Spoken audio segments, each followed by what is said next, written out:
Set में अब धीरे-धीरे फ्लो बनना।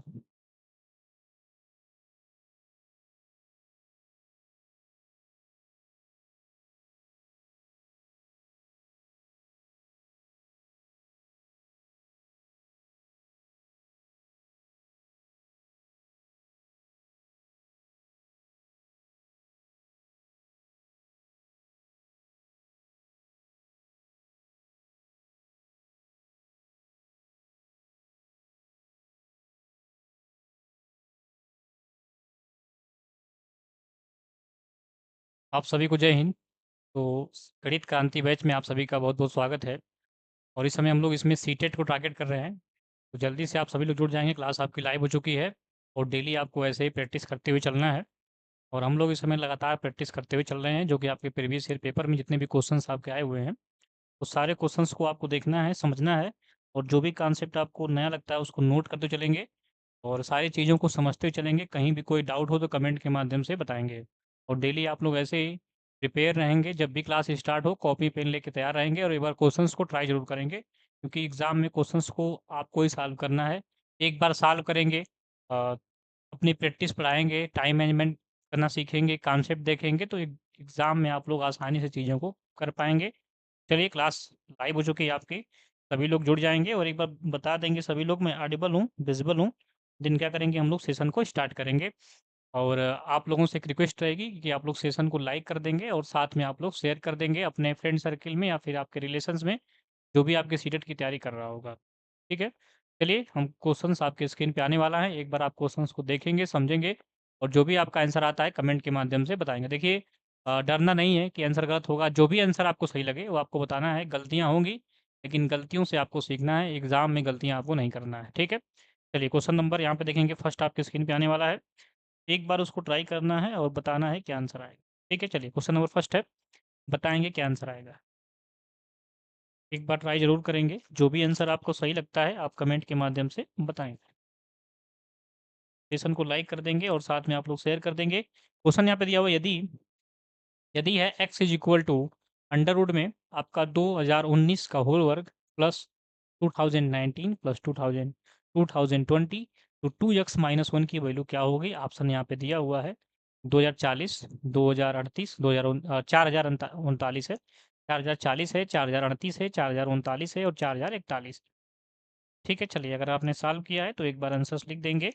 नहीं किया है तो कोई बात नहीं, देखना है, सेशन को स्किप नहीं करना है, क्वेश्चन को स्किप नहीं करना है, उसको समझना है और जो भी कॉन्सेप्ट आपको नया लगे उसको आपको नोट करना है। ठीक है, चलिए क्वेश्चन देखेंगे, यहाँ पे सॉल्यूशन देखेंगे इसका। ध्यान से आप लोग कॉपी पेन रख देंगे और अपनी स्क्रीन पे देखेंगे, मोबाइल लैपटॉप जहाँ भी देख रहे होंगे, यहाँ पे देखेंगे एक्स की जो वैल्यू है, ध्यान से देखना है। अब एक्स की जो वैल्यू है वो दी हुई है अंडर रूट में 2019 का होल वर्ग 2019 प्लस है आपके पास 2019 और प्लस कितना है 2020 है। ठीक है, कितना है 2020 है। के बाद x is equal to under root में, यहाँ से क्या करेंगे हम लोग 2019 को कॉमन करेंगे। ठीक, 2019 को कॉमन करेंगे तो 2019 प्लस क्या हो गया आपका 1 और प्लस कितना हो जाएगा आपका 2020। चलिए आगे चलते हैं, यहाँ से देखेंगे तो यक्स ये बचेगा आपका 2019 हो जाएगा और इंटू हो जाएगा ये 2020 और प्लस कितना आपका है 2020 है। ठीक है, यहाँ से 2019 और ये कितना हो गया 20 हो गया। यहाँ से भी देखेंगे तो आपको 2020 क्या मिल रहा है दोनों में से कॉमन, तो 2020 कॉमन करेंगे 2019 प्लस 1 हो गया। ठीक है, यहाँ से देखेंगे तो ये भी क्या बन गया आपका यक्स अंडर रूट में 2020 इंटू कितना हो गया आपका 2020, 2 बार आ रहा है, इसका मतलब x की वैल्यू कितनी आएगी आपकी 2020 आएगी। 2020 आ गई। अब आपको फाइंड क्या करना है, फाइंड करना है 2x माइनस 1 फाइंड करना है। ठीक है, हो जाएगा 2 इंटू 2020 माइनस 1, ये हो गया आपका 4040 और इसमें से एक माइनस करेंगे तो कितना आएगा आपका 4039, 4039 आपका आंसर आने वाला है, जो कि ऑप्शन नंबर किसमें दिया है सी में। तो ऑप्शन सी आपका बिल्कुल सही है। मैंने आसान भाषा में आपको समझा दिया, अभी भी कोई डाउट है तो आप लोग बताएंगे और इसको नोट कर लेंगे।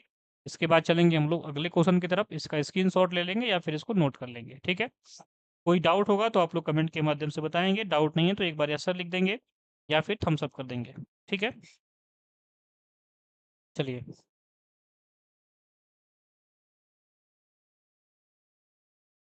चलिए आपने नोट कर लिया होगा, चलते हैं हम लोग अगले क्वेश्चन की तरफ। अगला क्वेश्चन, क्वेश्चन नंबर सेकंड, बताएंगे इसका आंसर क्या है। क्वेश्चन नंबर सेकंड आपकी स्क्रीन पे है, बताना है क्या आंसर आएगा। एक बार ट्राई करेंगे क्वेश्चन नंबर सेकंड को, और सारे क्वेश्चंस को आपको ध्यान से देखना है, सारे क्वेश्चंस आपके लिए इंपॉर्टेंट हैं, ठीक है। चलिए क्वेश्चन नंबर सेकंड, बताना है क्या आंसर आएगा, एक बार ट्राई जरूर करेंगे।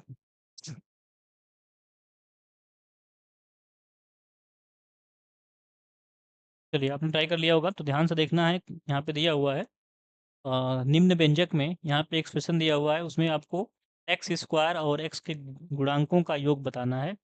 चलिए तो ठीक है, पहले हम क्या करेंगे, इनको एक बार मल्टीप्लाई करेंगे फिर माइनस करेंगे, क्योंकि यहाँ पे मल्टीप्लाई माइनस दोनों दिया है।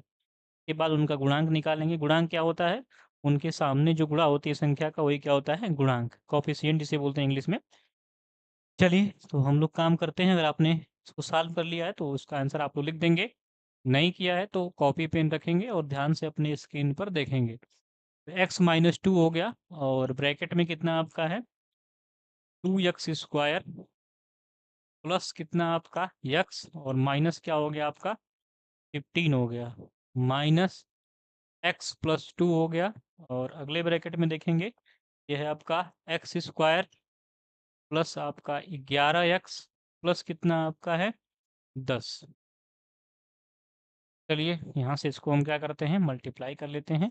एक्स का 2 एक्स स्क्वायर में करेंगे तो 2 एक्स क्यूब हो जाएगा, एक्स का एक्स में करेंगे क्या बन जाएगा आपका एक्स स्क्वायर, और एक्स का 15 में करेंगे क्या बचेगा यहाँ पे आपका -15 एक्स, माइनस ये देखेंगे हो जाएगा आपका 4 एक्स स्क्वायर, और माइनस हो गया 2 एक्स प्लस हो गया आपका 30, और माइनस इसका मल्टीप्लाई करेंगे तो ये हो जाएगा एक्स क्यूब प्लस हो जाएगा आपका 11 एक्स स्क्वायर प्लस कितना हो गया आपका यहाँ से 10 एक्स, और प्लस हो जाएगा 2 का करेंगे तो 2 एक्स स्क्वायर प्लस हो जाएगा 22 एक्स, और प्लस कितना हो गया आपका 20।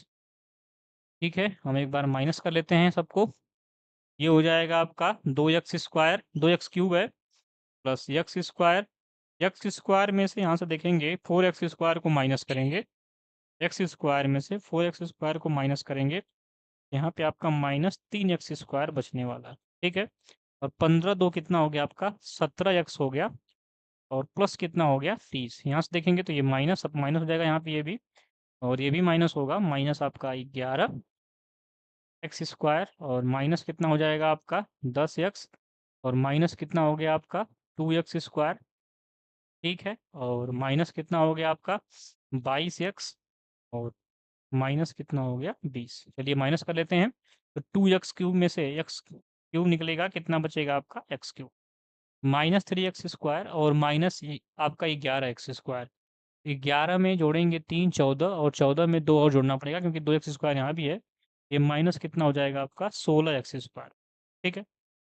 आगे आते हैं, ये आपका कितना है 17 एक्स है, 17 और 10 कितना हो गया 27, 27 में और 20 जोड़ देंगे हम लोग, 27 में जोड़ देंगे 20, कितना हो जाएगा -47 हो जाएगा, कितना हो जाएगा -47।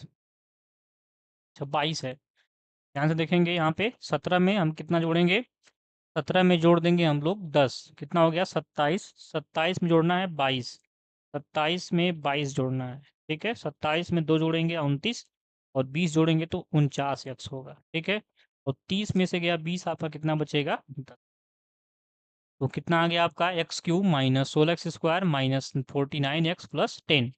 यहाँ से देखेंगे तो हमारा एक्स स्क्वायर का गुणांक क्या है उसको लिखेंगे, तो एक्स स्क्वायर का गुणांक जो उसके सामने मल्टीप्लाई होता है वही होता है, कितना है 16 है, लेकिन किस में है माइनस में, ठीक है, इसमें है 16 है लेकिन माइनस में है, और एक्स का गुणांक लिख लेंगे, एक्स का गुणांक लिख लेंगे, एक्स का गुणांक कितना है, तो एक्स का गुणांक यहाँ पे है -49, कितना है -49, यहाँ पे दोनों का योग पूछ रहा है, क्या पूछ रहा है दोनों का योग, तो दोनों को जोड़ देंगे तो -16 में जोड़ेंगे हम -49, ठीक है, ये -16 और -49 होगा, दोनों का साइन माइनस है तो ऐड होगा, लेकिन आंसर किस में आएगा? निगेटिव में। निगेटिव आ जाएगा।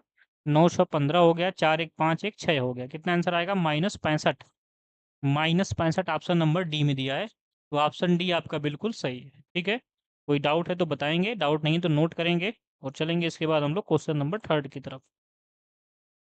ठीक, चलिए इसको नोट करिए एक बार और चलेंगे इसके बाद हम क्वेश्चन नंबर 3 की तरफ। यहाँ पे आंसर क्या सही होगा आपका? -65। एक बार मैं साइड हो जाता हूँ तो नोट कर लेंगे या फिर स्क्रीनशॉट ले लेंगे। चलिए चलते हैं क्वेश्चन नंबर 3 की तरफ। क्वेश्चन नंबर 3 है, फिर स्क्रीन पे बताना है क्या आंसर आएगा। ठीक है, क्वेश्चन नंबर 3 को एक बार अच्छे से रीड करना है, जो भी आंसर आए कमेंट के माध्यम से बताना है आपको।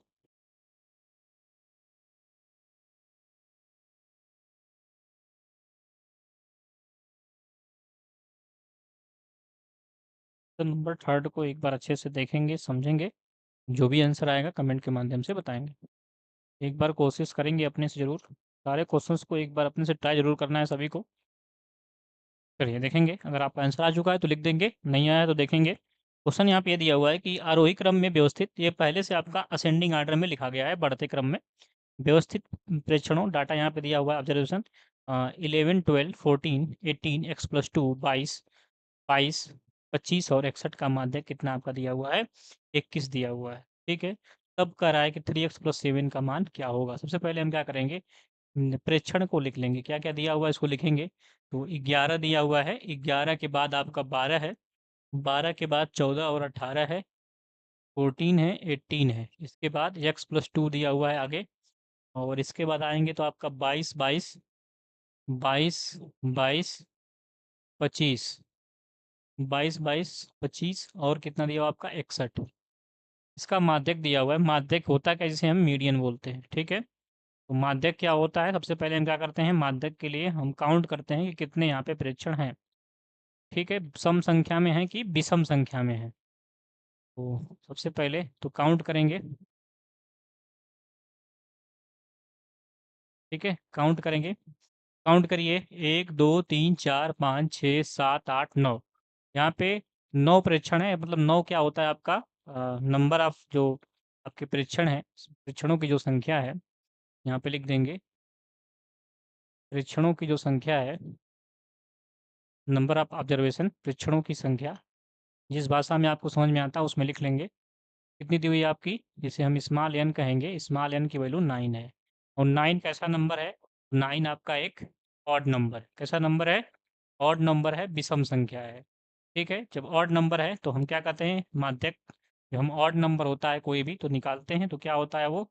n+1/2 वहाँ पद होता है। क्या होता है?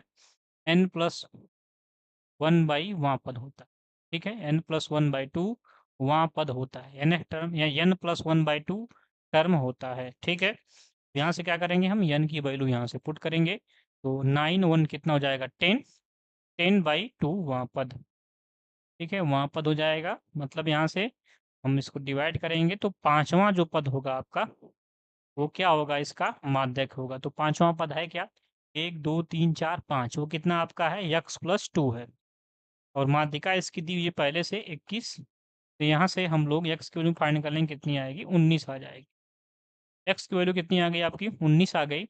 वो आपसे पूछा हुआ है 3x+7 की वैल्यू, तो 3x+7 की वैल्यू के लिए हम x की वैल्यू यहाँ पे 19 रख देंगे और प्लस क्या करेंगे? 7 ऐड करेंगे, तो 19 3 जा कितना होता है आपका? 57। 57 में 7 ऐड करेंगे तो 7 और 7 14 हो गया, और 5 1 6 हो गया आपका, 64 हो गया। क्या हो गया? 64। ठीक है, 64 हो गया आपका। तो चेक करेंगे ऑप्शन यहाँ पे 64 दिया हुआ है ऑप्शन नंबर सी में, तो सी ऑप्शन आपका बिल्कुल सही है। कोई डाउट है तो आप लोग कमेंट के माध्यम से बताएंगे, डाउट नहीं है तो एक बार नोट कर लेंगे। इसके बाद चलेंगे हम लोग क्वेश्चन नंबर 4 की तरफ। ठीक है, और सेशन को सभी लोग लाइक भी कर लेंगे और साथ में शेयर कर देंगे, जिससे कि अदर जो तैयारी कर रहे हैं आपके फ्रेंड सर्किल में या फिर रिलेशंस में, उनको भी लाभ मिले, क्योंकि यहाँ पे क्लासेस फ्री चल रही हैं। में कोई सोचने की बात नहीं है, और ऐसा नहीं है कि कोई पढ़ लेगा तो आपसे आगे निकल जाएगा, क्योंकि एलिजिबिलिटी टेस्ट है, इसमें केवल आपको पास करना है, 90 नंबर लाना है जनरल के लिए बस। तो आप लोग इसको शेयर कर देंगे जिससे अदर लोग भी इसको पढ़ पाएँ और समझ पाएँ। चलिए चलते हैं क्वेश्चन नंबर 4 की तरफ। और कहीं भी कोई डाउट होगा तो कमेंट के माध्यम से पूछते चलेंगे, आपको कोई भी जो है कन्फ्यूजन अपने मन में नहीं रखना है। चलेंगे क्वेश्चन नंबर 4, इसको आपने नोट किया होगा, नहीं नोट किया होगा तो नोट कर लीजिए, स्क्रीनशॉट ले लीजिए एक बार। चलिए आपने स्क्रीनशॉट ले लिया होगा, तो अब देखेंगे क्वेश्चन नंबर 4 आपके स्क्रीन पे है, बताएंगे इसका आंसर क्या आएगा। क्वेश्चन नंबर 4 को एक बार देखना है और जो भी आंसर आए कमेंट के माध्यम से आप लोगों को बताना है।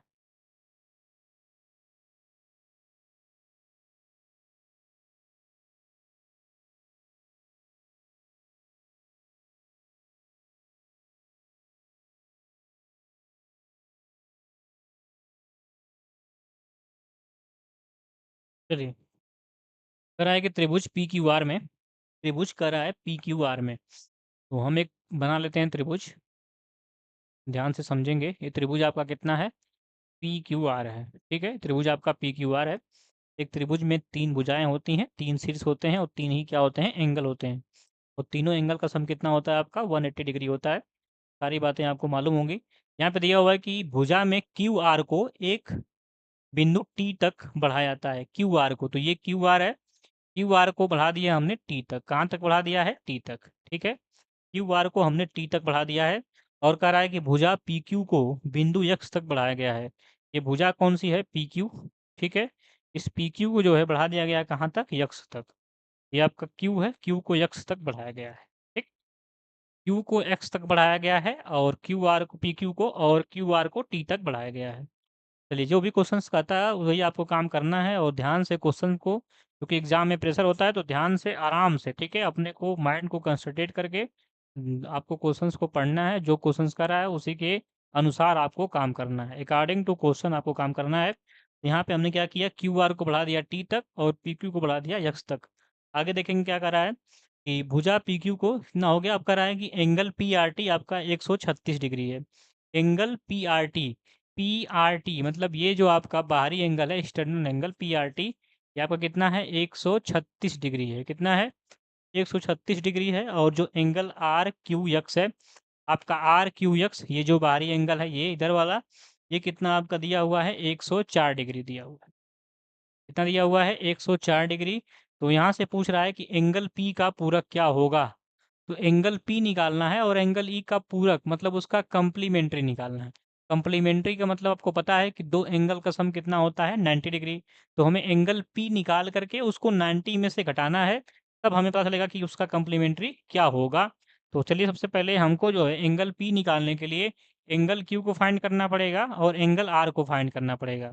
तभी हम लोग क्या करेंगे, यहाँ से क्यू और आर अगर फाइंड हो जाएगा, हमें एंगल, ये क्या है, इंटरनल एंगल है, अभी क्या थे आपके पास, ये एक्सटर्नल एंगल है, ये भी क्या है, एक्सटर्नल एंगल, लेकिन हमें इंटरनल निकालना पड़ेगा, क्यू और आर अगर हम निकाल लेंगे तो उससे हम एंगल पी निकाल पाएंगे, क्योंकि अब जानते हैं कि इंटरनल एंगल का सम जो है ट्रायंगल में कितना होता है, 180 डिग्री होता है। तो ध्यान से देखेंगे, आपको पता है कि एक लाइन है, रेखा पर जो कोण बनता है वो कितने का बनता है, 180 डिग्री का।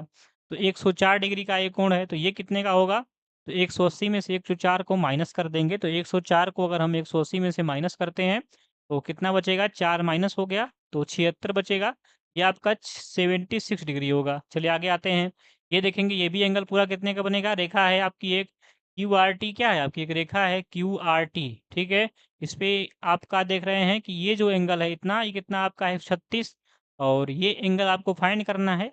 तो ये आपको पता है कि दोनों एंगल का सम 180 के बराबर होगा, तो 180 में से अगर हम माइनस कर देंगे 136 को, तो हमें ये वाला एंगल मिल जाएगा।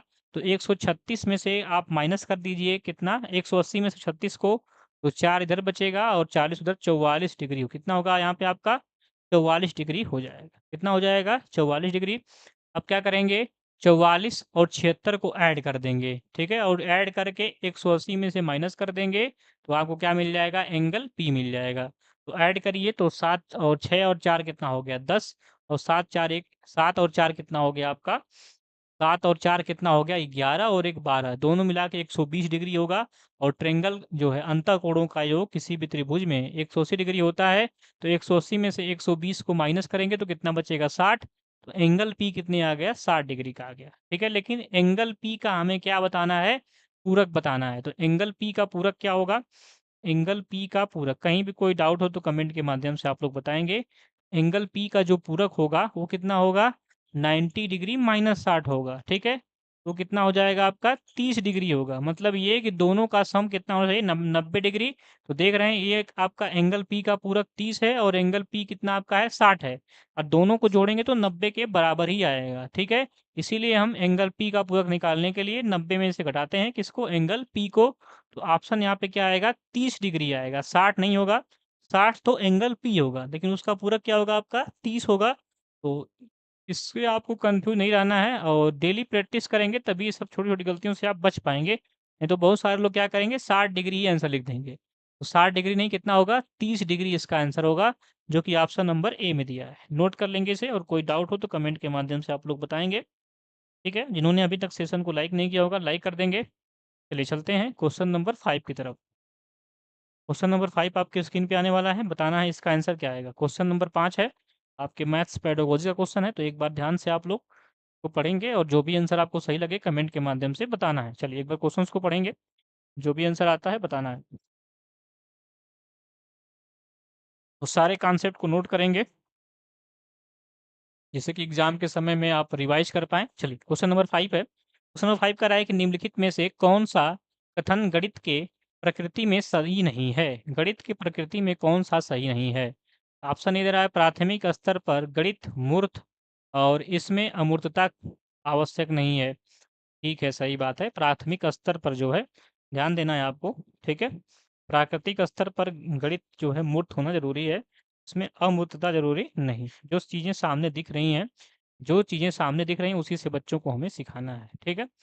ऑप्शन बी का रहा है कि गणित में अवधारणाओं को यथातथ सुस्पष्ट रूप से संप्रेषित करने के लिए विशेष शब्दावली का प्रयोग किया जाता है, ठीक है। अभी देख लेते हैं हम लोग।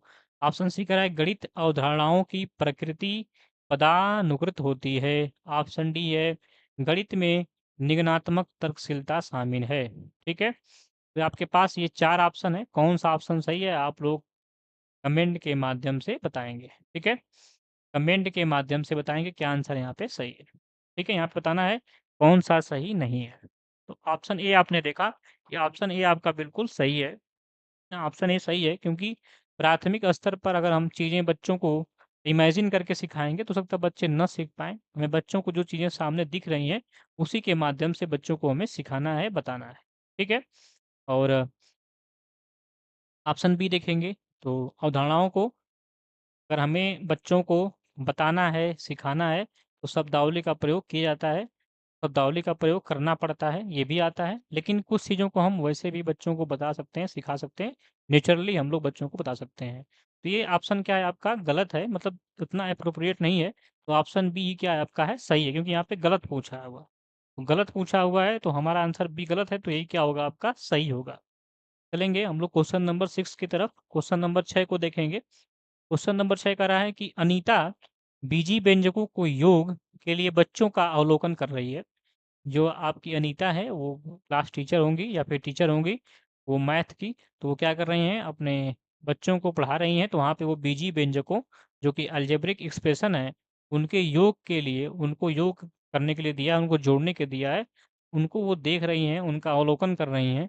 तो निम्नलिखित में से बच्चों की किन प्रक्रियाओं पर ध्यान देना दूसरी अनीता के लिए सबसे उपयुक्त है। तो वो यहाँ पे आपको बताना है कि कौन, मतलब वो जो आपकी अनीता हैं वो कौन सी ऐसी चीज़ है जिसको उनको ध्यान देना जरूरी है।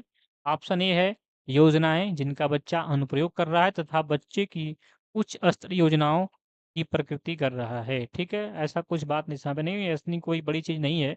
यहाँ पे उच्च स्तरीय योजना बनाई जा और प्रकृति की बात जो आपका है वो यहाँ पे कर रहा है, तो ये ऑप्शन अप्रोप्रिएट नहीं है। ऑप्शन बी कितने सही रूप से बच्चा बीजीय व्यंजकों के योग पर समस्याएं हल कर रहा है, ये सही बात है। उनको ध्यान ये देना है कि बच्चा जो है वो कितने बीजीय व्यंजकों की समस्याओं को समझ पा रहा है और हल कर पा रहा है कि नहीं, क्या मेथड लगा रहा है, कैसे कर रहा है, इसको ध्यान देना जरूरी है। कितना जल्दी बच्चा बीजीय व्यंजकों के योग पर समस्याओं को हल कर, जल्दी की बात नहीं करना है। कौन जल्दी कर ले रहा है, कौन बात में कर रहा है, नहीं, बच्चे को समझ में आया है कि नहीं आया है, जल्दी की बात नहीं है। यहाँ पे कौन सा बच्चा चीज़ों को लेट मतलब टाइम भी ले रहा है, लेकिन अगर चीज़ों को समझ करके वो सही कर रहा है तो वो हमारे लिए अच्छा होगा, न कि जो जल्दी कर रहा है उसके लिए जल्दी कर रहा है और गलत कर रहा है, तो ये कोई सही नहीं है। तो ये भी ऑप्शन क्या आपका है गलत है। ऑप्शन डी, कितनी सफाई से बच्चा बीजी व्यंजकों के योग पर समस्याओं को हल कर रहा है। ठीक है, सफाई की बात यहाँ नहीं है। यहाँ पे बस उनको ये ध्यान देना है कि बच्चा जो है बीजी व्यंजकों की समस्याओं को कैसे हल कर रहा है, कितना सही कर ले रहा है, कहाँ तक पहुँच पा रहा है, कौन बच्चा अ, किस चीज़ को नहीं समझ पा रहा है, ये सारी चीज़ों को देखेंगी, समझेंगी और जिस बच्चे को जहाँ पे जो भी उसकी कमी होगी, उसको देख कर के उसको क्या करेंगे, उसका सुधार करेंगे, उसको बताएँगे। ये आपके लिए बिल्कुल सही होगा, तो ऑप्शन बी यहाँ पे बिल्कुल सही होगा। ठीक है, तो 6 का बी आंसर आपका बिल्कुल सही होगा। ठीक, नोट कर लेंगे इसे और इसके बाद चलेंगे हम लोग क्वेश्चन नंबर 7 की तरफ। क्वेश्चन नंबर 7 चलेंगे हम लोग। चलिए क्वेश्चन नंबर 7 को देखिए और इसका आंसर आप लोग बताएँगे क्या आएगा। क्वेश्चन नंबर 7 है, कह रहा है कि गणित की एक कक्षा में शिक्षिका ने रमन से पूछा कि यदि किसी त्रिभुज के आंतरिक कोण, ठीक है, गणित की एक कक्षा शिक्षिका हैं, उन्होंने किससे कहा है? रमन से। रमन से क्या कहा है कि यदि किसी त्रिभुज के आंतरिक कोण मतलब अंदर वाले कोण 2 संबंधित 3 संबंधित 4 इंटरनल जो एंगल हैं, वो आपके 2:3:4 के अनुपात में है, तो इन उसके इन कोणों का माप क्या होगा? इस पर रमन ने कहा, तो रमन ने क्या कहा कि माप 40 डिग्री, 60 डिग्री और 80 डिग्री होगी। रमन का उत्तर किस क्षमता को दर्शाता है? तो यहाँ पे क्या देख रहे हैं कि आपका 2 संबंधित 3 संबंधित 4 के रूप में त्रिभुज का आंतरिक कोण दिया हुआ, ठीक है? और कोणों की माप पूछ रहा है, तो रमन ने तुरंत जो है आप आंसर दे दिया है कि 40, 60 और 20। इसका मतलब ये है कि रमन जो है समझ पा रहा है कि अगर जो है मान लीजिए कि कोई अगर उसमें से कॉमन 20 डिग्री रहा होगा, तो 20 का डबल जो है वो क्या होगा, एंगल फर्स्ट होगा 40 और उसका क्या होगा ट्रिपल आपका एंगल आपका सेकेंड होगा जो 60 और उसका जो है 4 टाइम क्या होगा आपका एंगल आपका 4 होगा 40 डिग्री। तो ये 80 डिग्री, ये चीज़ें यहाँ पे हैं। तो यहाँ पे बच्चा जो है, यहाँ पे देख रहे हैं बच्चा कौन से चिंतन को अपनी मतलब उसकी कौन सी चिंतन सही है जिससे कि वो आंसर को बता पा रहा है। इसको आप लोग देखेंगे, बताएंगे क्या आंसर आएगा। ऑप्शन ए कह रहा है गिनने की क्षमता। यहाँ पे काउंटिंग की बात हो रही है, नहीं काउंटिंग की बात नहीं है। ऑप्शन बी है समानुपातिक चिंतन, ये सही है। यहाँ पे क्या हो रहा है कि जो आपका रेशियो है, ठीक है? जो रेशियो की थिंकिंग है उसका बच्चा समझ पा रहा है कि रेशियो की वैल्यू फिक्स नहीं होती है। रेशियो मान बदलने से क्या होता है, बदलता है। जैसे कि मान लीजिए अगर तीनों का कॉमन क्या होगा 30 होगा, तो फर्स्ट एंगल 60 हो जाएगा, इसके बाद सेकंड क्या हो जाएगा 90 हो जाएगा और फोर्थ क्या हो जाएगा 120। मतलब वो है कि बच्चे के अंदर ये समझ हो गई है कि वो कोई भी नंबर होगा उसका फर्स्ट जो होगा एंगल डबल होगा, सेकंड क्या होगा उसका ट्रिपल होगा और फोर्थ क्या होगा उसका 4 टाइम होगा। थर्ड एंगल उसका 4 टाइम होगा। इस बात की उसके अंदर जो है सोचने की, समझने की क्षमता उसके अंदर बढ़ गई है, तो इसलिए वो समानुपातिक चिंतन कर पा रहा है। ऑप्शन सी देखेंगे मापन की क्षमता, नहीं मापन की क्षमता या नहीं नहीं है।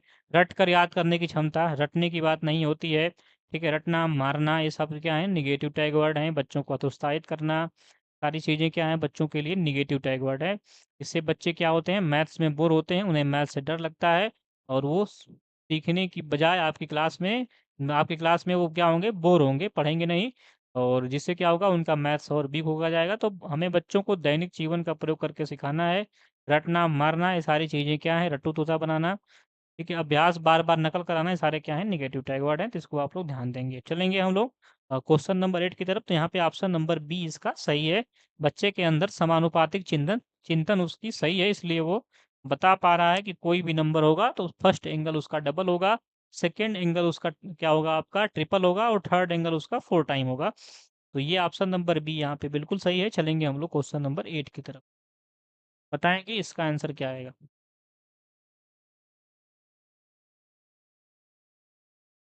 चलिए,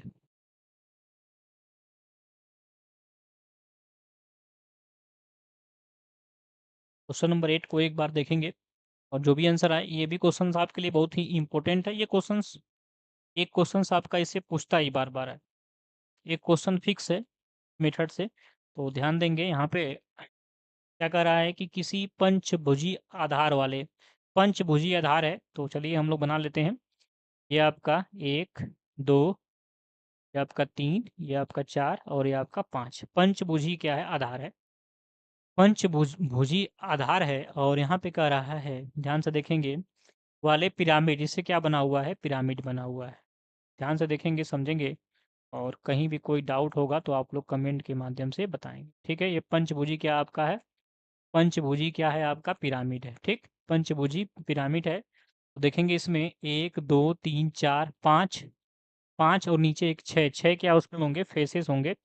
और यहाँ पे देखेंगे तो वर्टेक्स कितने उसके होंगे, तो एक ए मान लें, इसको बी मान लें, इसको सी, इसको डी, इसको ई और इसको एफ। ठीक है, इसको क्या मान लें, एफ मान लें, क्या मान लें, इसको एफ मान लें। ठीक है, A B C D E F. और एक पीछे भी होगा जो हमें दिखाई नहीं देगा क्योंकि ये पंचभुजी है। क्या है, पंचभुजी क्या है, पिरामिड है। पंचभुजी क्या है आपका है, पिरामिड है। ठीक है, सही है। 1 2 3 4 5 1 6, ठीक है, 6 ही होगा। तो यहाँ पे देख रहे हैं कि हम लोग काउंट करेंगे कि कितने यहाँ पे फेसेस होंगे। इसके फेसेस सबसे पहले हम फलक को काउंट करेंगे, फलक को काउंट करेंगे, फेस को काउंट करेंगे। कितने इसके फेस हैं, चेहरे हैं, तो चेहरे को काउंट करेंगे। तो एक इधर हो गया चेहरा इसका, एक हो गया। ठीक है, ये 2 हो गया इसका। ठीक है, एक 3 हो गया इधर, ये क्या हो गया, 3। और एक आप 2 आपके पीछे भी होंगे, एक इधर, ये 4 होगा, इधर क्या होगा आपका बार, ये 5, वो पीछे से दिखाई देगा। और नीचे कितना हो गया, 6। तो 6 कितने होंगे इसके फलक होंगे। और यहाँ पे वर्टेक्स निकाल लेंगे, क्या निकाल लेंगे हम लोग, वर्टेक्स। वर्टेक्स को हम लोग शीर्ष बोलते हैं। तो शीर्ष कितने हैं देख लेंगे यहाँ पे, तो एक ए बी सी डी, 5 ये हो गया और ऊपर एक 6, ये भी 6 होगा। और यहाँ से हम लोग क्या फाइंड कर लेंगे, ईजेस फाइंड कर लेंगे। क्या फाइंड कर लेंगे, ईजेस। ईजेस को क्या बोलते हैं, किनारे। क्या बोलते हैं, किनारे। किनारे देखेंगे कितना है, कितनी यहाँ पे साइड जिसे बोलते हैं, क्या बोलते हैं, साइड। यहाँ पे लाइनें कितनी हैं, साइड कितने हैं, तो किनारे काउंट करिए। ए बी 1 हो गया, बी सी 2 हो गया, यहाँ पे सी डी 3 हो गया। और ए डी कितना हो गया आपका, ई डी कितना हो गया 4, और ए ई कितना हो गया 5। ऐसे ही ए एफ हो गया आपका 6। और आप बी एफ हो गया आपका कितना, 7। सी एफ कितना हो गया आपका 8। और यहाँ से देखेंगे डी एफ कितना हो गया आपका 9। और ई एफ कितना हो गया आपका 10। किनारे कितने यहाँ पे हैं, 10। ठीक है, यहाँ पे क्वेश्चन में देखेंगे तो यहाँ पे जो है फलकों की संख्या को इसने यक्स माना है, तो ये एक्स हो गया। और शीर्षों की संख्या को इसने क्या माना है, शीर्षों की संख्या को उसने जेड माना है। शीर्षों की संख्या को उसने जेड माना है। ठीक है, शीर्षों की संख्या को जेड माना है। और किनारे को क्या माना है इसने, किनारे को क्या माना है, वाई माना है। किनारे को वाई माना है, तो यक्स वाई जेड की वैल्यू हमने निकाल ली। ठीक है, फिगर देखिए बनाना जरूरी है, तभी आप लोग समझ पाएंगे कितने फलक हैं, कितने शीर्ष हैं और कितने किनारे हैं। और कहीं कोई डाउट होगा तो कमेंट के माध्यम से आप लोग बताएंगे। यहाँ पे फलकों की संख्या को यक्स बोला है और किनारों की संख्या को वाई बोला है। और साथ में देख रहे हैं हम लोग यहाँ पे शीर्षों की संख्या को इसने क्या माना है, जेड माना है। ठीक है, तो हमने जो है एक्स वाई जेड यहाँ पे लिख लिया है। यहाँ से उसने पूछा है कि यक्स प्लस वाई क्या फाइंड करना है आपको, x plus y minus z upon कितना, अपान कितना आपका 2 का कितना आपका होल स्क्वायर प्लस 1 आपको निकालना है। तो ठीक है, हम क्या करेंगे, सारी इस वैल्यू को पुट करेंगे और इसके बाद जोड़ेंगे, घटाएंगे और उसका वर्क करेंगे, 2 से डिवाइड करेंगे और 1 जोड़ देंगे, आपका आंसर मिल जाएगा। तो x की वैल्यू कितनी आपकी है, x की वैल्यू 6 है। और y की वैल्यू कितनी है, 10 है। और माइनस कितना हो गया, माइनस देखेंगे तो z आपका 6 है तो -6 हो गया, अपान 2 का होल वर्ग हो गया +1। यहाँ से देखेंगे तो 6 से 6 कट गया, 10 का हाफ कितना हो जाएगा, 5। ये हो जाएगा 5 का वर्ग प्लस कितना हो गया आपका 1।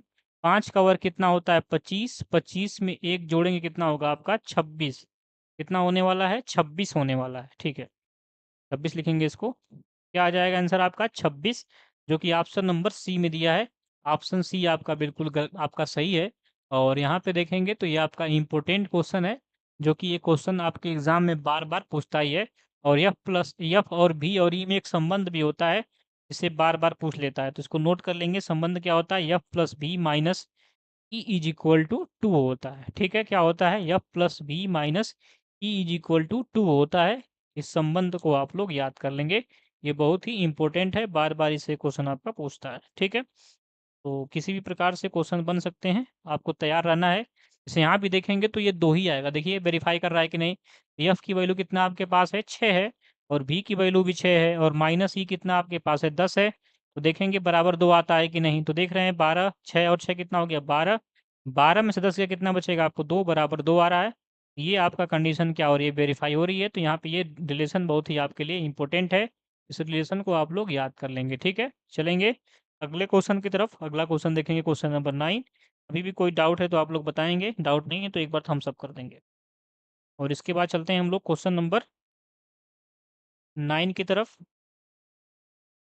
तो अभी तक आपके 8 क्वेश्चन हो चुके हैं। किसी क्वेश्चन में डाउट है तो आप लोग बताएंगे। क्वेश्चन नंबर 9 को देखेंगे। क्वेश्चन नंबर 9 आपके स्क्रीन पे। निम्न आंकड़ों में बहुलक माध्यिका तथा परिसर का माध्य है। यहाँ पे पहले आपको इसका बहुलक निकालना है, बहुलक के बाद माध्यिका निकालनी है, माध्यिका के बाद इसका परिसर रेंज निकालना है, और इसके बाद तीनों का मीन निकालना है, माध्य निकालना। एक बार ट्राई करेंगे, जो आंसर आएगा कमेंट के माध्यम से बताएंगे।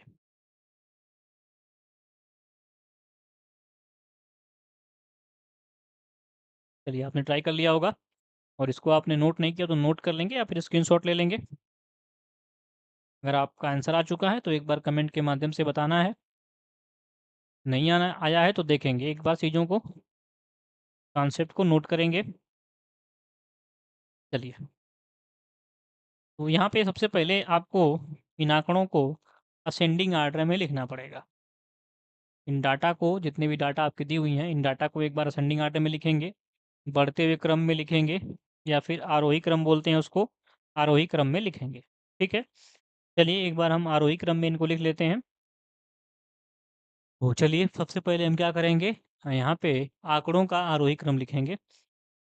आंकड़ों का आरोही क्रम, असेंडिंग आर्डर ऑफ डाटा। तो ध्यान से अब देखना है, कॉपी पेन रख देना है। तो आंकड़ों का आरोही क्रम लिखना है।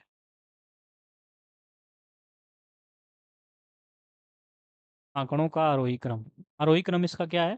तो आरोही क्रम सबसे पहले आपका 4 है, ठीक है। सबसे छोटा 4 है तो 4 लिखेंगे। 4 से बड़ा कौन है देखेंगे, तो 4 से बड़ा आपका 9 दिख रहा है, तो इसके बाद 9 लिख देंगे।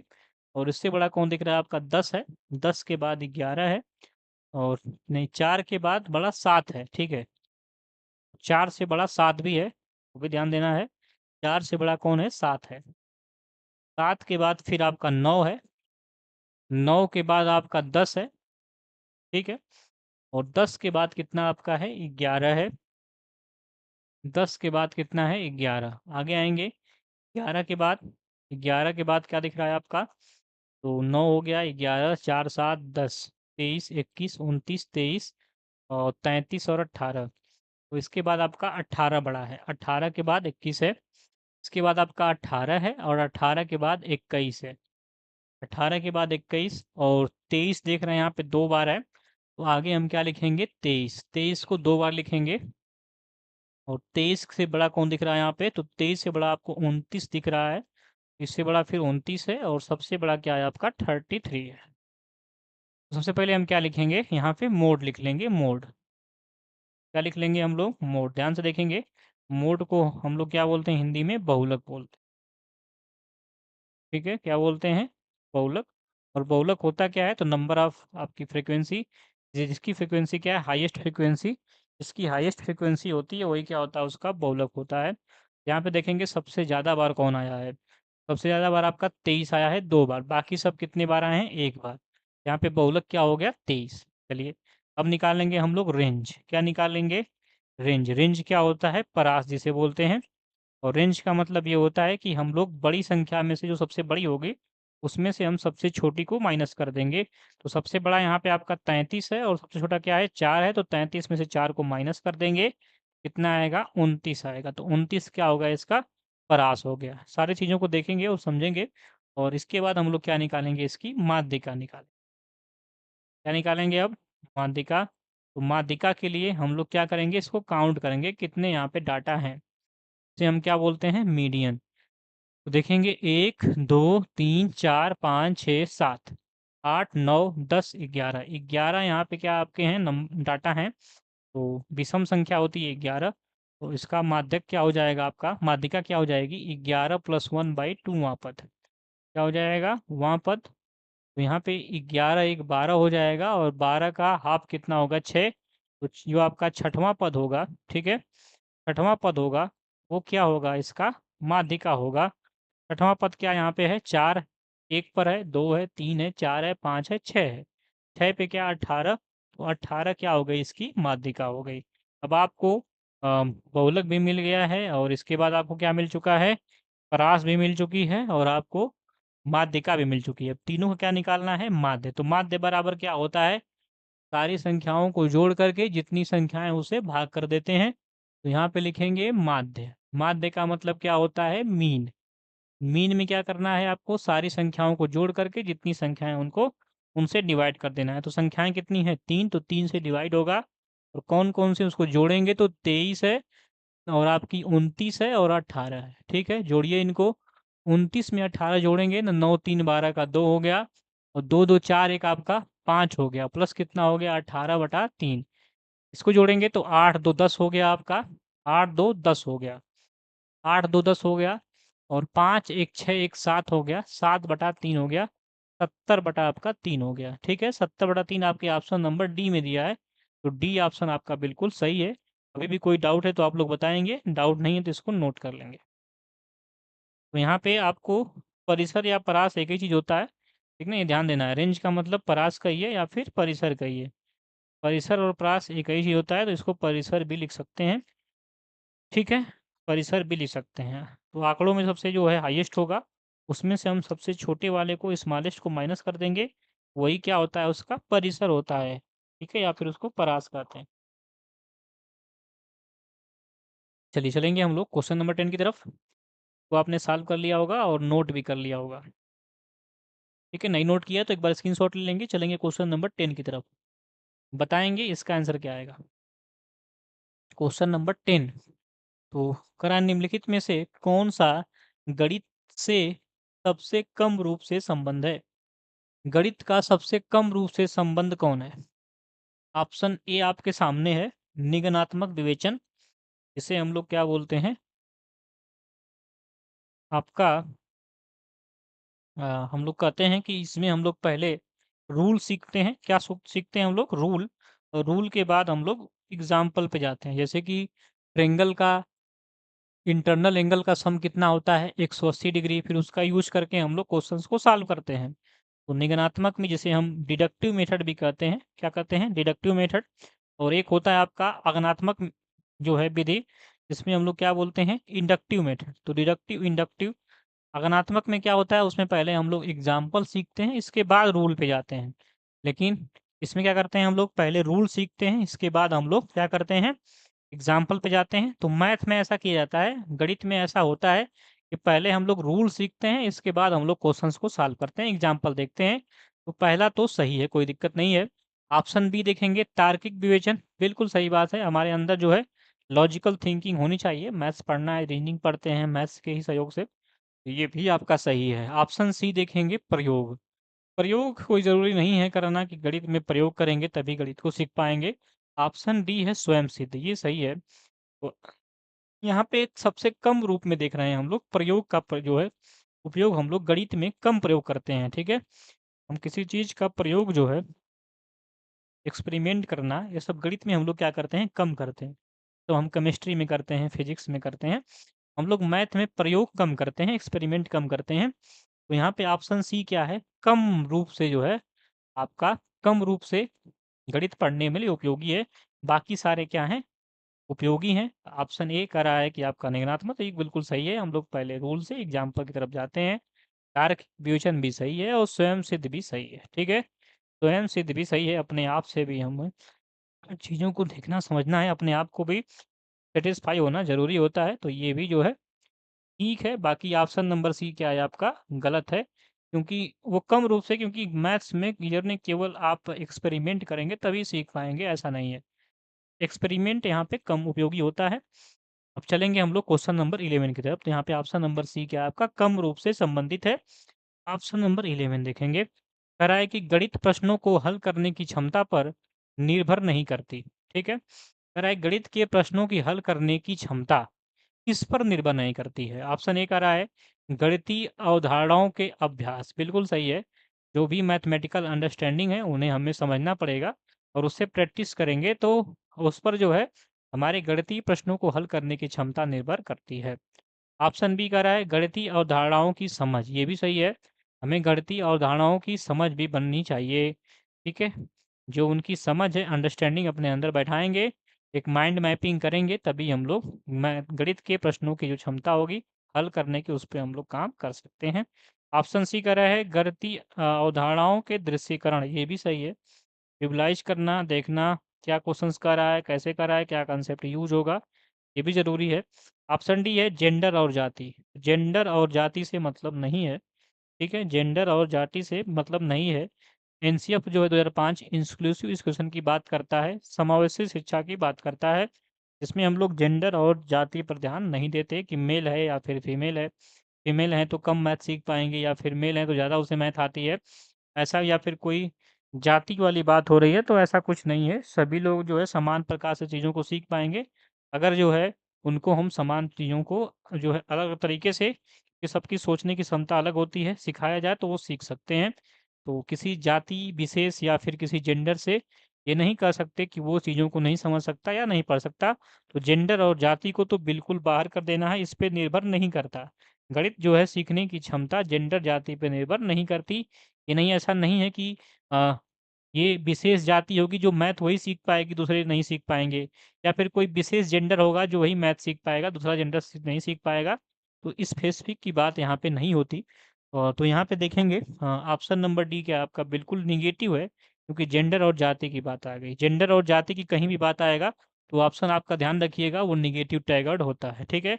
हमें सबको साथ लेके चलना है, हमें जेंडर और जाति पे ध्यान नहीं देना है, ठीक है? चलेंगे क्वेश्चन नंबर 12 की तरफ। तो ऑप्शन नंबर डी यहाँ पे आपका बिल्कुल सही है। इसकी क्षमता पर वो निर्भर नहीं करता। जेंडर और जाति पर मैथ के क्वेश्चंस को हल करना निर्भर नहीं करता।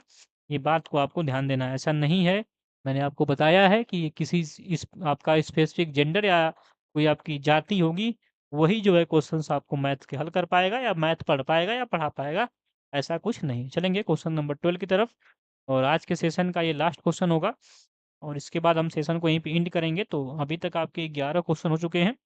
किसी भी क्वेश्चन में अभी भी आपको डाउट है तो आप लोग कमेंट के माध्यम से बताएँगे, और आप लोगों से एक रिक्वेस्ट रहेगी कि सभी लोग एक बार सेशन को लाइक और शेयर कर देंगे, और जो लोग नए हैं वो चैनल को सब्सक्राइब कर लेंगे। क्योंकि यहाँ पे आप सीख रहे हैं, और बिल्कुल ही आपको फ्री में सिखाया जा सारी चीज़ें बताया जा, बस आपको केवल प्रैक्टिस करना है, अपने टाइम को मैनेज करना है। इधर-उधर की चीज़ों को देखने से अच्छा है कि आप लोग वही चीज़ों को देखिए जो आपके लिए काम आती हैं, जो आपके लिए यूज़फुल है समय आने पर। तो जिससे आपका जो है एक मटेरियल भी तैयार होगा, और आपको एग्ज़ाम के समय में ज़्यादा बर्डन नहीं रहेगा, पहले से आप प्रिपेयर रहेंगे तो। तो ठीक है, बताएँगे यहाँ पे आंसर क्या आएगा, क्वेश्चन नंबर यहाँ पे 12 है। बाकी आप स्वतंत्र हैं, जो चाहें वो कर सकते हैं। फिलहाल एक टीचर्स का या फिर आपके माता-पिता का, जो भी आपसे बड़े हैं, उनको एक सही राह दिखाना उनका क्या है, कर्तव्य है। तो हमारा भी कर्तव्य है कि आप लोग सही जगह पे चलें, सही रास्ते पे चलें, और अपने आने वाले समय में अपने भविष्य को उज्जवल करें। बाकी आपकी मर्ज़ी, जो करना है कर सकते हैं। चलेंगे क्वेश्चन नंबर 12 देखेंगे। यहाँ पे एक्स की वैल्यू दिया हुआ है। एक्स की वैल्यू आपको दिया हुआ है 2/3 के पावर -3, 2/3 के पावर -3, और यहाँ पे देखेंगे डिवाइड किया जा रहा है ये 1/2 के पावर 1/2 के पावर 2 से, और यहाँ पे दिया हुआ है इंटू 2/3। क्या दिया हुआ है? 2/3, 2/3 के पावर 2। इसका आपका रेसिप्रोकल पूछ रहा है। क्या पूछ रहा है आपसे? व्युत्क्रम पूछ रहा है। तो ध्यान से इसको देखेंगे। अगर आपका आंसर आ चुका है तो एक बार लिख देंगे, नहीं आया है तो एक बार देखेंगे और समझेंगे। और कहीं भी कोई कन्फ्यूज़न हो तो आप कमेंट के माध्यम से बताएँगे। तो पावर नेगेटिव है, पावर को पॉज़िटिव बनाएँगे तो ये 3/2, ये पावर क्या हो जाएगा आपका 3, और डिवाइड को मल्टीप्लाई में चेंज करेंगे, ये क्या होगा आपका, ये भी पलट जाएगा, ये 2/1 का होल स्क्वायर हो जाएगा, ठीक है? और इंटू ये कितना हो गया आपका 2/3 का होल स्क्वायर। चलिए इसको सॉल्व कर लेते हैं। तो ये आपका 3 हो गया, और नीचे क्या बनेगा 2 इंटू 2, 3 बार है पावर, तो 3 बार इसको मल्टीप्लाई करना है। ये 2 इंटू 2 और अपान 1 इंटू 1, और इंटू कितना हो गया आपका 2 इंटू 2 और अपान 3 इंटू 3, ठीक है? यहाँ पे देखेंगे तो जो जो यहाँ पे कैंसिल उसको क्या करेंगे, काट देंगे। तो देखेंगे 1 3 यहाँ से 2 3 क्या हो गया कैंसिल, और 1 2 3 3 2 भी क्या हो गया यहाँ से कैंसिल। यहाँ से क्या मिल गया आपका 3 इंटू 2 मिल गया, जो कि किसके बराबर आ गया 6 का। लेकिन इसका हमें क्या बताना है, व्युत्क्रम। तो इसका व्युत्क्रम क्या आएगा आपका 1/6 आएगा। क्या आएगा 1/6। तो व्युत्क्रम क्या होगा इसका, उल्टा क्या होगा, तो 6 का व्युत्क्रम, 6 का रेसिप्रोकल क्या होता है, 6 का व्युत्क्रम क्या होता है, तो व्युत्क्रम होता है इसका 1/6 होता है। ठीक है, रेसिप्रोकल इसका 1/6 होगा। तो यहाँ पे चेक करेंगे, ऑप्शन नंबर ए आपका बिल्कुल सही है। तो आज के सेशन में हमने 12 क्वेश्चन किए हैं और सारे क्वेश्चंस आपके लिए इंपॉर्टेंट हैं। तो एक बार आप लोग बताएंगे कितने क्वेश्चन आपने सही किए हैं और कितने क्वेश्चन आपने अटेम्प्ट किए हैं। ठीक है, के बाद सेशन को यहीं पे एंड करेंगे और सारे क्वेश्चंस को एक बार फिर आप लोग फिर से ध्यान से देखेंगे और सारी चीज़ों को नोट कर लेंगे। अभी भी कोई डाउट है किसी भी क्वेश्चन में तो आप लोग कमेंट के माध्यम से बताएंगे। डाउट नहीं है तो एक बार थम्स अप कर देंगे और डेली आपको ऐसे पढ़ते हुए चलना है। ठीक है, चलिए इसको नोट करिए एक बार, और अभी भी कोई डाउट है तो कमेंट के माध्यम से आप लोग बताएंगे।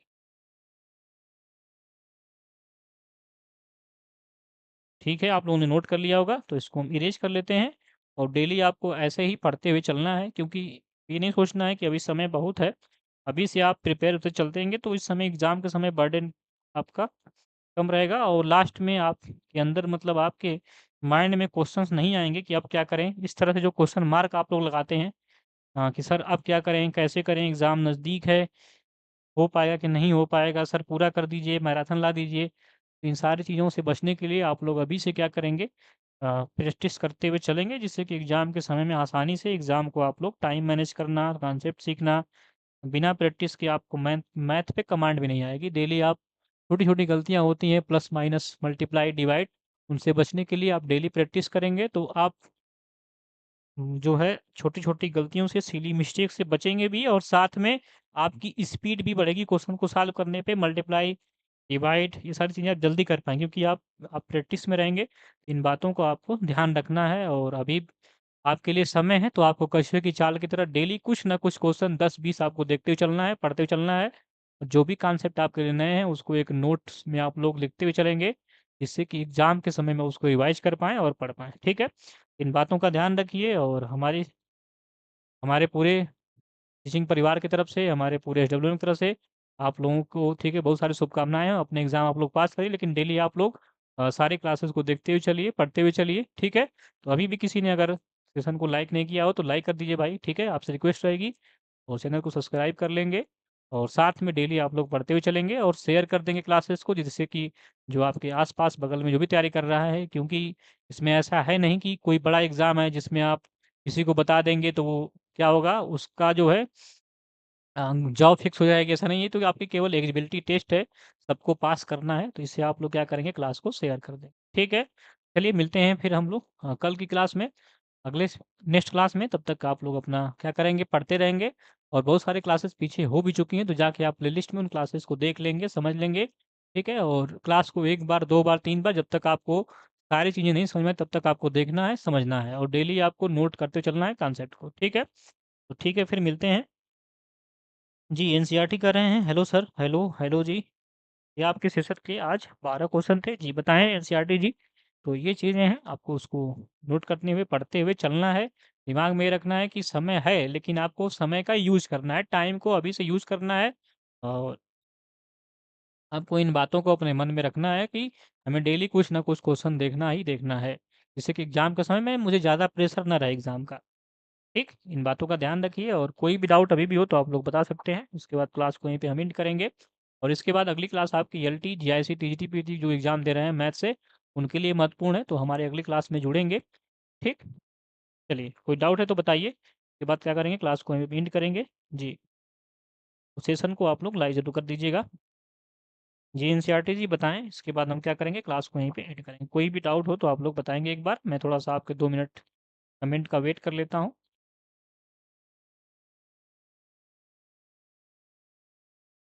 चलिए ठीक है। फिर क्लास को मीट करते हैं। आप लोग जाके क्लासेस को एक बार दोबारा फिर से देखेंगे, समझेंगे और सारी चीज़ों को नोट करेंगे और आप लोग लाइव क्लास के बाद भी कमेंट करके कुछ भी पूछना है तो पूछ सकते हैं, ऐसा नहीं है। ठीक है? चलिए, एनसीईआरटी जी कह रहे हैं, नो सर कुछ नहीं पूछना है, ठीक है। तो आप डेली पढ़ते रहिए, ठीक? और कोई भी डाउट आता है तो आप क्लास के बाद भी आप लोग पूछ सकते हैं, ऐसा नहीं कि ज़रूरी है कि केवल आप लाइव क्लास में नहीं पूछ पा रहे हैं, तो आप लोग जो है बाद में नहीं पूछ पाते हैं। बाद में भी आप लोग कोई डाउट है तो पूछ सकते हैं, बता सकते हैं, ठीक है? तो चलिए फिर मिलते हैं अगली क्लास में। अपना ध्यान रखिए, अपने घर वालों का ध्यान रखिए, स्वस्थ रहिए, मस्त रहिए, लेकिन पढ़ते ज़रूर रहिए। डेली कछुए की चाल की तरह चलते रहिए, कुछ ना कुछ पढ़ते रहिए। 2, 4, 5, 10 क्वेश्चन पढ़ते रहे, लेकिन डेली पढ़ते रहे, एक भी क्लास आपको मिस नहीं करना है। ठीक है, धन्यवाद सभी का, मिलते हैं फिर अगली क्लास में। ठीक है, सबको बाय बाय।